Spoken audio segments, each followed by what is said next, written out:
Bubble gum ಸಾಹಸದ ಕಥೆಯನ್ನು ನೋಡೋಣ. ಅರವಿಂದ್ಗೆ ಬಬಲ್ ಗಮ್ ತಿನ್ನೋದು ತುಂಬ ಇಷ್ಟ.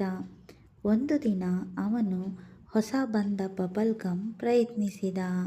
ಅದರಿಂದ ಮಾಡಿದ ಬಬಲ್ ಹೀಗೆ ಹಾಳಾಗದೆ ದೊಡ್ಡದಾಗತೊಡಗಿತು.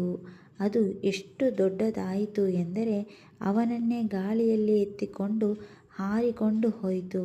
ಅರವಿಂದ್ ಗಗನದಲ್ಲಿ ತೇಲುತ್ತಾ ಊರನ್ನೇ ಮೇಲಿಂದ ನೋಡಿದ. ಹಠಾತ್ತನೆ ಗಾಳಿ ಬದಲಾಗತೊಡಗಿತು.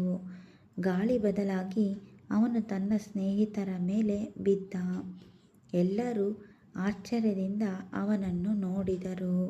ಸಿಟ್ಟು ಬರುವ ಬದಲು ಸ್ನೇಹಿತರು ಬಬಲ್ ಗಮ್ ವಿನೋದವನ್ನು ಹಂಚಿಕೊಂಡರು. ಅಂತೂ ಅವನು ಹೊಸ ಸಾಹಸಕ್ಕೆ ಸಿದ್ಧ. ಇನ್ನು ಮುಂದೆ ಬಬಲ್ ಗಮ್ ಉಬ್ಬಿಸುವಾಗ ಎಚ್ಚರ, ಅರವಿಂದ್ ನಗುತ್ತಾ ಹೇಳಿದ.